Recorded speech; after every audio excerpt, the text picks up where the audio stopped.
এখানে সব সবজিগুলো কাটা আছে, এই যে আমুল দুধ গোলানো আছে, এখানে তিল আছে, পোস্ত আছে, আদা আছে, এটা বেটে দেবো। আর একটু রাঁধুনি ভেজে গুঁড়ো করে নেবো। আর এই যে বড়ি রেখেছি, বাড়ির হাতে দেওয়া বড়ি, সজনে ডাঁটা, এখানে আছে আলু, লাল আলু, বেগুন, কাঁচা কলা, সিম, উচ্ছে, গাজর, আর এটা মিষ্টি কুমড়ো, সব কিছু ভেজে নেবো। এগুলো ভেজে তুলে নেবো, তুলে নেবো, লবণ দেবো।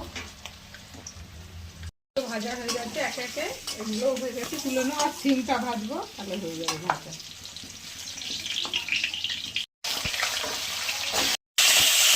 হয়ে গেছে, সব সবজি ভেজে নিয়েছি। এবার দুটো শুকনো লঙ্কা দিলাম, অল্প তেল দিয়েছি, তেলটা আর লাগবে না, সবজি ভাজা আছে তো।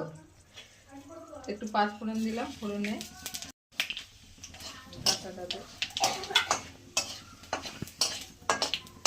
সজনের ডাঁটাটা দিয়ে দিলাম। ডাঁটাটা অল্প ভাজা হয়ে গেছে,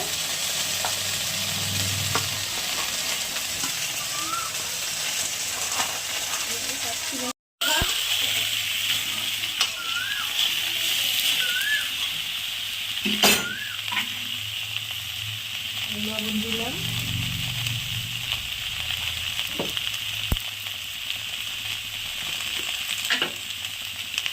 একটু চিনি দেবো, একটু বেশি চিনি লাগবে।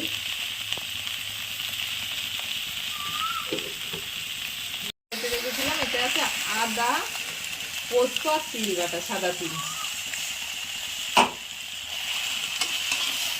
বেশি ভাজবো না, অল্পই ভাজবো।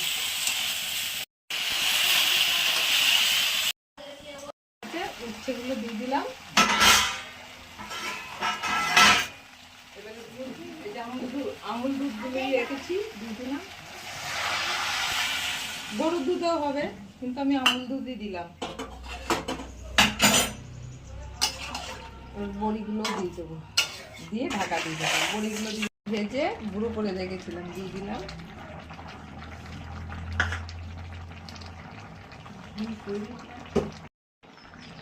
ঘিটা বেশি করে দেবেন আপনারা যদি খান, আমরা বেশি দেবো না।